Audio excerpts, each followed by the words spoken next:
It's your Thursday daily delivery. I am Michael Rand. Glad to have you guys all back for another day. Lots to get to on today's show. Gopher football recruiting will be front and center here in a little while, talking about this year's recruiting class. Signing day was Wednesday. Some drama, some intrigue a little bit.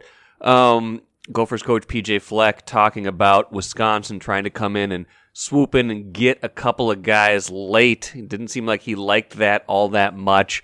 Gophers held on to those recruits, but I want to play a little audio from PJ Fleck's news conference, actually quite a bit of it, kind of talking about that and talking about in-state recruiting and some other things that kind of shape what this year's class looks like and kind of the new era of recruiting in college sports, college football in particular, with the transfer portal and incoming players from other schools playing such a big role. So we'll get to that in a little bit. Talking about a little bit of local recruiting as well, not just the guys going to the Gophers, but athletes going around the country, including Jackson Howard heading to LSU. So I got some lingering thoughts about Carlos Correa to the Mets that I'll get to here towards the end of the show. Got a few Wolves thoughts. They lost last night to Dallas, 104-99. Rudy Gobert back in the lineup. 3-game winning streak snapped. Is that a coincidence? Is there some linkage to that? We'll talk about that in a little bit. First, though, what did I miss? I want to start today with the Wild because I feel like they've been getting a little bit of the short end of the stick in the local sports conversation. And this kind of tends to happen when a team wins sometimes, and when a team wins in a way that is not terribly dramatic. They've just been putting together a lot of solid performances, one after the other. Not a whole lot of drama, kind of getting guys back into the lineup, kind of figuring out their style of play. And it felt like Wednesday's game in Anaheim was another one in that kind of string of just solid performances by the Wild. It was a little bit clunky to begin with. A lot of neutral zone play in the first into the second. Anaheim actually got the first goal off a really bad Kirill Kaprizov turnover. I don't think I've seen him make many worse plays in his career, but just basically gave it right to a guy who skated in on a breakaway and beat Marc-Andre Fleury for a 1-0 Ducks lead. But that was about it. Wild got one back right away or pretty soon after that and then really dominated play in the third period. Wind up winning that one fairly convincingly 4-1. And, 6 wins in a row. And again, like I said, I think the impressive thing about this team is that they've completely changed their identity. A lot of it from last year and predominantly from the start of this year when they were trying to skate up and down the ice, when they still thought they could beat teams 5-4. It took a little while to get that buy-in. But now it seems like they've really tightened up. They've really kind of figured out their style, figured out how to play, how they are going to win, and the results have followed. It's just pretty impressive to see a team be able to do that. But that's not exciting, right? It's not exciting to watch a team kind of lock it down a little bit. Not like they're not scoring or creating chances, but a team kind of button it up a little bit and win some games, in not boring fashion even, but just in kind of very steady fashion. They're just like kind of a dependable car right now. A car you don't always appreciate because it always does what you want it to do. It always does the thing that you require it to do. It starts in the morning when it's cold like it is today. It gets you where you want to go all the time. Not much happens to it that causes a lot of drama, and you take it for granted. And that is kind of the Wild right now. They're not terribly exciting, not terribly full of drama. They just keep stacking win after win after win, and it's been gratifying for head coach Dean Evison. This is what he said after Wednesday's victory. I mean, every coach obviously preaches, defense first, and we certainly have, and we gave up a lot of goals early in the season, and our group has made a commitment to keep it out of the net, and obviously our goaltenders are first and foremost making stops, but our commitment as a team has been real good in that area. And again, Anaheim, not the toughest team in the world, and they will face some stiffer competition. They will face more adversity as the year goes on, certainly, and they're definitely still in that tough Central Division. The top 4 teams in that division certainly separating themselves from the bottom 4 right now. Winnipeg, Dallas, Colorado, and the Wild, pretty high up in the points projection. And Nashville, St. Louis, Arizona, Chicago down there. So, getting a top 3 spot will not be easy. A wild card certainly within their reach. A pretty good chance at this point to reach the playoffs. But more gratifying for them right now is just how they have figured out their game this season. And again, like I said, that doesn't make a lot of headlines all the time. A winning streak definitely gets our attention, but style of play right now is not the most dynamic, but it gets results, and wins matter. This is a results game, and didn't want to just keep giving the Wild 1 or 2 minutes saying, yeah, the Wild won again. There's a reason they're winning again. There's a reason they're winning. They're playing really well. They're playing very solid hockey, and sometimes that's just kind of the way a team is, and you got to appreciate it for what it is. The Wolves, on the other hand, are up and down. Drama all around, players missing from the lineup, playing better without a lot of their best players. Sometimes they will put together a 3-game winning streak recently with Rudy Gobert and Karl-Anthony Towns out of the lineup. Rudy Gobert returns for a rematch against Dallas on Wednesday night, and the Wolves lose at home 104-99. Is that a correlation or a causation? Do we look at this and say, man, they were playing a lot better when Rudy Gobert was sitting out? What's going on here? It's a little bit of both, I think. I think their style tends to be a little bit more of a kind of scrambling, energetic style when Gobert is not in, just because of the nature of his game. But he played well last night. He had 19 points and 15 rebounds, couple steals, couple blocks. He wasn't the problem, per se, in this game. The problem in this game is they couldn't make shots. They were shooting the lights out the last few games.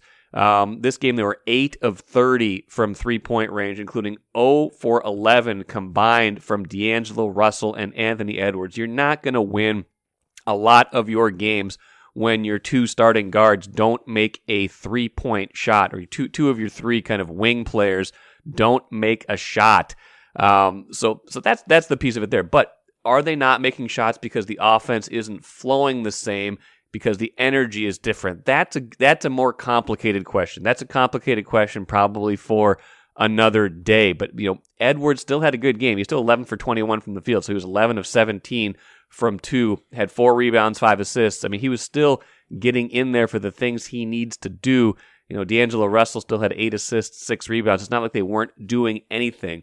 They just weren't making shots the other night. And when you don't make shots, you're not going to win a game. So I want to hold on to any of the hot takes about, man, they were better without Gobert, better without Towns. That was definitely a game where they could have used Towns in particular, because he can unclog an offense pretty quick. So this does bear watching, though, during the rest of the season, like I've talked about on previous shows.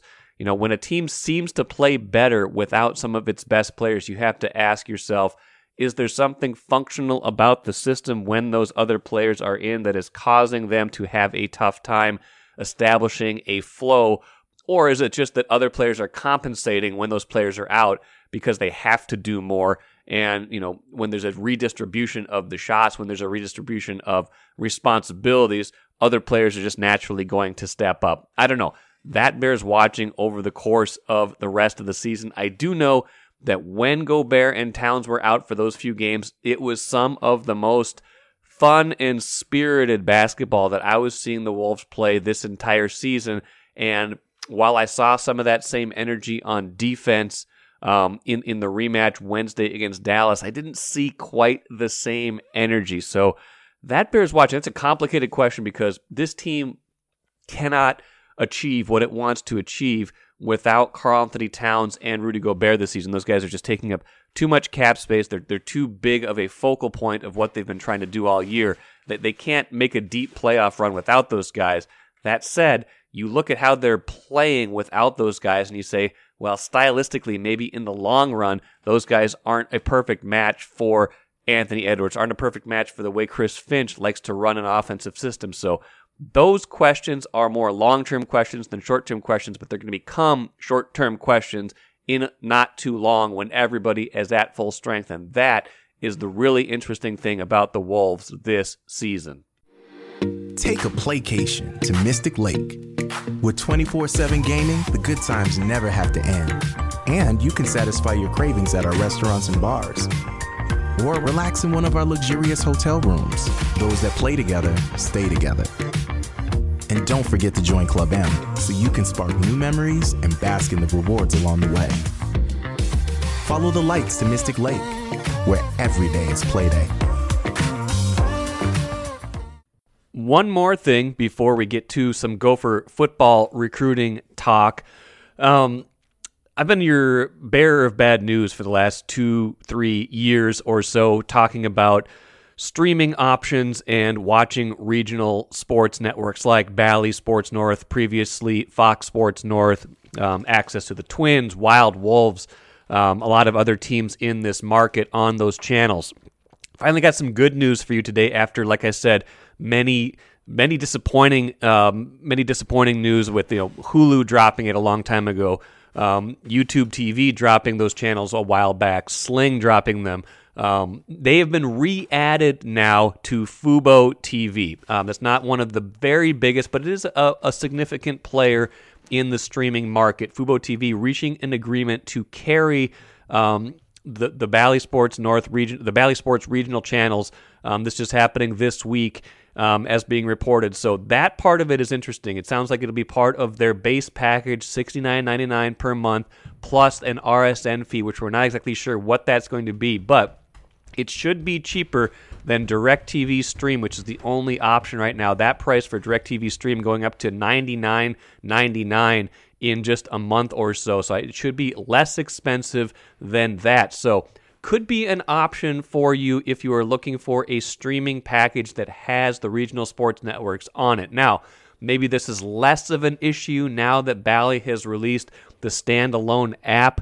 I've been doing that for a couple months. I've been reasonably happy with it. $20 a month, not, when you're paying $20 that you used to get as part of something you already got, you're not terribly happy about it, but it is an option if you don't want to get cable, satellite, lock into a long-term package. So I've been fairly happy with that, but if you want everything kind of bundled into one place but don't want those contracts, FuboTV now going to be another option, and I'll be interested to see if that will put some pressure on YouTube TV, Hulu, Sling to renegotiate these carriage fees and bring those channels back to those streaming services as well. So that could be down the road. I'm not sure exactly where that's going to wind up, but I think that part of it is interesting as well. Another interesting thing on the subject of streaming, sounds like YouTube is going to get the rights to the Sunday Ticket NFL package starting in 2023. It sounded like Apple was a front runner for a while, but they bailed out of it. Sounds now like it's going to be YouTube. It's going to be kind of a premium service, of course.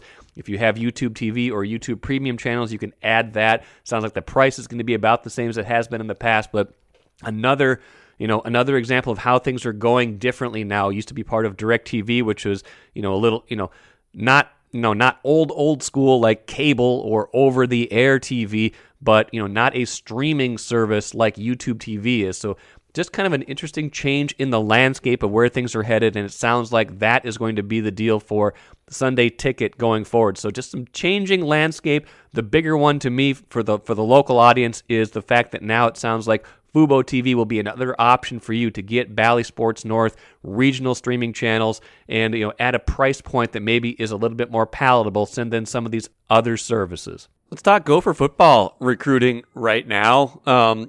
Full disclosure, I talked to Gopher football beat writer Randy Johnson on Wednesday after the Gophers signed their 21 incoming high school players and 5 transfers to their class of 2023. That interview has disappeared completely from my computer. Knew that before I started recording today. It was a moment of panic Thursday morning. This has never happened to me. I don't know where that file is. I don't know what happened to it, but it is not here. So calling a little bit of an audible, as we do in the business, as we do in football a lot of times, and just kind of speaking more in general terms about this class. And I'm going to play a lot of audio from PJ Fleck's addressing of the media on Wednesday as well. But some of what Randy and I talked about, 2 of the key things we talked about. One was just this idea of how important the transfer portal has become to to the recruiting class. How high school recruiting is still going to be the lifeblood of a lot of programs. It's how you build relationships. It's how you build long-term sustained success.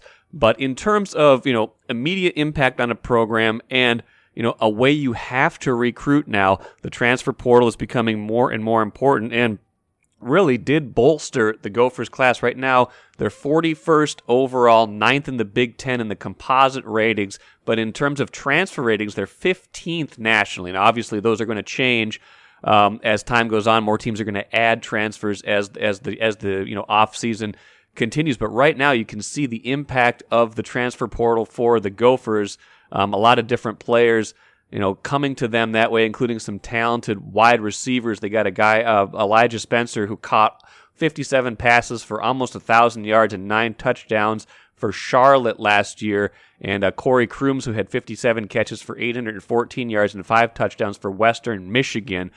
2 wide receivers who could come in right away and help the Gophers immediately where they need help. So that piece of it is interesting to me, how the portal is not just impacting, your day-to-day life or, kind of what we see in the media and things like that, but it's impacting, how these teams have to think about roster building. And it's a little bit like free agency almost, which is just a really interesting thing. It's not the college football we grew up with. It's not even the college football of a few years ago where you'd get some, the occasional transfer, the occasional impact transfer, grad transfers were started to become a thing, 10, 12 years ago. The big one, Russell Wilson, when he went to Wisconsin and really changed the dynamic of that program, at least for that season.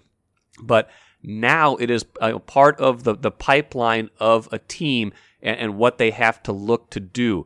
Another piece of this that was really interesting is Fleck talking about some negative recruiting. I want to play a clip here from Fleck talking about how a couple of their top recruits, a couple of the guys from Prior Lake, Martin Awosu and Greg Johnson, got offers from Wisconsin late in the game. And this was Fleck talking about that and what he thought of that. So next up, Martin Awosu, defensive line, Prior Lake High School here in Minnesota. He's enrolling early, had over 30 Division I offers, ranked at the top 5 player in the state of Minnesota. Wisconsin even kind of came in, tried to flip him early. Showed me all the text messages of them doing everything they can to negative recruit to flip us, and it didn't work. So we axed it. So true connector to the class. That's what's great. You get to see all the text messages. That's the best part of negative recruiting. You get to see all these grown men negative recruit and text messages. Beautiful. And appreciate everybody sharing those with us because we don't negative recruit. And it's really interesting to see that. So I love that because that adds, of course, some extra fuel to the rivalry, right? That's just another piece, just another link in the chain of Gophers Badgers rivalry over the years, and this probably happens all the time, right? In big time college football, maybe it hasn't happened here as much, and I get it. Wisconsin's got a new staff. Luke Fickell just came over from Cincinnati, 3 or 4 weeks ago, and by the way, he denied it. He was asked about it at his media session on Wednesday, saying, I won't negative recruit. I'm not saying somebody didn't call. I know we maybe reached out to somebody, but I wouldn't think we would have said anything negative about anybody going anywhere. We've got plenty of positives to say about what we do. And that's a little bit of a non-denial saying, I wouldn't think we would have said anything negative. That doesn't say we didn't. That says, it's kind of like when you're saying, it doesn't sound like something I would do. That's not saying you didn't do it. That's saying, I don't necessarily want to admit to that, or, boy, that sounds a little out of character, but maybe we did it. So anyway, I love that adds a little bit of fuel to it. I love that adds a little bit to the rivalry. And, those guys are going to be going at it for a while now. Wisconsin making a change at head coach. Fleck has been here now for 6 seasons, going into his 7th. That should be an interesting dynamic as they think about it. The final piece that was interesting to me from this recruiting class, a lot of Minnesota players staying home. Obviously, Jackson Howard going to LSU. A lot of, there's going to be some of those elite top level recruits that are going to have their pick of national programs around the country. You're not going to keep all of them. You might not even keep most of them. And those guys should go probably somewhere else because there are, programs at the national level right now that are better certainly than the Gophers and more established. And if you have a chance to go anywhere you want, you should be able to explore those opportunities. But the Gophers did keep a lot of those players at home, and PJ Fleck did address that as well in his media session. So let's play that for you as well. I know all of you write about what we haven't done, which rightfully so, right? We said we're going to do things, but for the most part, the things we said we're going to do, for the most part, we've done. And part of that is bringing more in-state talent in here. Now, they obviously have to be good enough to play at this level, but I value the development piece of that. Who's willing to be developed? What have we brought with in-state that's developed into what we wanted them to be and what they've wanted to be and what hasn't? And then you apply that formula, and then you win, and then you have those people on the field in 2019 that stormed the field. You have those people who have moms and dads that were Gophers and are really proud to be Gophers. And see how the tide's turning in some of our rivalries. I know Iowa. I get it. Move on because I'm talking about Wisconsin. And we're 3-3. That's split right down the middle, just like the rivalry is split down the middle. And I think you start to see that and people get more excited. So I'm energized by it. I can see the difference of when we walk into Minnesota schools, the excitement people have about Minnesota. I can see that. I'm not saying they didn't have that before, but there's a lot more now. And that's what you want to create as an in-state coach of an in-state high school recruiting. You want people to dream of being Gophers. And this is the biggest class we've had of people who dream about being Gophers. When you offer them, they commit. It's not like, I need to think about it, collect all these offers. It comes down to the end and they pick a rival. So overall, it's an interesting time, I think, for Gopher football. They're entering this period where the Big Ten, the schedule is going to get tougher. Recruiting is more, difficult than ever because you've got to recruit high school kids. You've got to re-recruit your roster every year because players could leave in the transfer portal if they're not happy with playing time, if they're not happy with something, if they just want a change of scenery, if someone else is saying, hey, come over here, you could play here right now. And you have to recruit the portal itself if you think you have needs.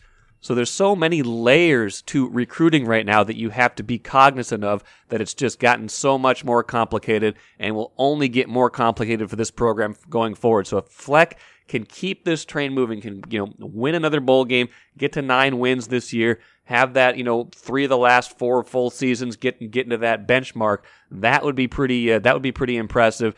That said, I feel like they aren't quite where they want to be either. So is there another gear even yet left in this program? A lot of that's going to be determined by this class, the next class, things like that, and where these players ultimately can take PJ Fleck and the program. Let's finish with a bit of an extended cooler. Still a lot of lingering thoughts from Carlos Correa and his, very surprising turn of events with him.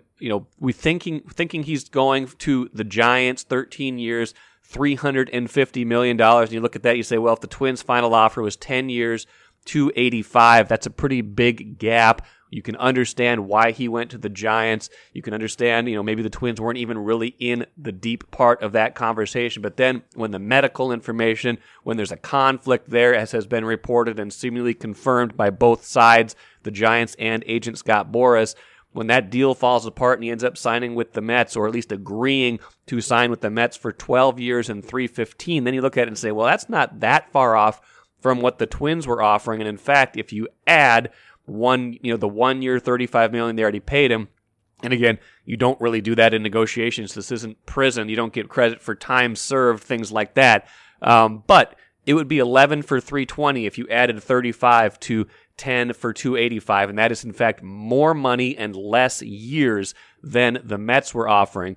But you've got this medical issue hanging out there, and maybe, just maybe, this could be a blessing in disguise for the Twins. If they were, if they had signed off on the idea of Correa's medical history being okay, but the Giants raised a red flag enough so that, it looks really bad for them right now in terms of scuttling a deal at the last minute. But if they were concerned enough about a long-term investment to not want to throw that money at them, and the Mets seemingly are, but the Mets seemingly have a lot of money to throw around and don't really care if something might blow up in their faces, maybe, just maybe, this will end up being the best thing for the Twins, because that would be a pretty scary proposition. If there was really something in his medical history that would suggest that a long-term deal is a bad idea. If there's an injury from a long time ago, which it sounds like there is, that could be a problem long-term, could be chronic, could curtail his career at some point, you don't want to get halfway into a decade-plus deal and have a player suddenly be, nowhere near what he was before. So I don't know. I think this is going to be interesting to see how this plays out long-term with the Mets. It's going to be a lot of woulda, coulda, shouldas for the Twins if you see him having success. There's going to be a lot of, there's probably going to be, on the flip side, a lot of relief if down the road he develops a chronic injury, which nobody wants. Obviously, Carlos Correa, great player, good guy. You don't want to see that happen. But if by some circumstance he does wind up having a chronic injury down the road, the Twins will have, really avoided something that they could not afford to have happened. Adjacent to that is an interesting development as well. Him going to the Mets now means he's going to play third base next to Francisco Lindor. What that means is the Mets no longer have much of a need for third baseman Eduardo Escobar, old friend with the Twins. Escobar going into the last year of a 2-year deal. I think he's going to make about $9.5–10 million this season. Escobar could be a trade candidate. Would that make sense for the Twins? I don't know. They've got a lot of options at third base, a lot of options in the middle infield, but Escobar's the kind of guy who fits what they like. Positional versatility, can play all over the infield. He even played a few innings of outfield for them at one point. When he was back with the Twins back then. He's developed into a pretty good hitter. He already was before he left here via trade in 2018. Had a monster season for Arizona in 2019 when he hit 35 home runs. Still a productive player, a switch hitter. Is that someone who would be a fit if the Twins decided they wanted another option in the infield, third base, shortstop, second base? I don't know. Just thinking about it out loud. Somebody they know, somebody that could add another versatile bat to the lineup if he was indeed traded. Watch for that as time goes on. That will do it for me today. Ben Gessling expected to be on Friday's show. I always say expected just in case something happens, as has happened today. I'm going to be extra diligent, double check, triple check, making sure nothing happens to the recording when I talk to Ben. And so we'll cross our fingers that once in 2 years of daily delivery is enough, and that we will have a successful interview on Friday's show. I'm banking on it. I hope it will happen. I'm guessing it won't be a problem tomorrow, but you never know. Like I said, I will be double checking and triple checking because I don't want to have happen what happened today, even though I still felt pretty good about where we landed on today's show, and I hope you did as well. Thanks so much for joining me here today on Daily Delivery. I'm Michael Rand, back at it again on Friday.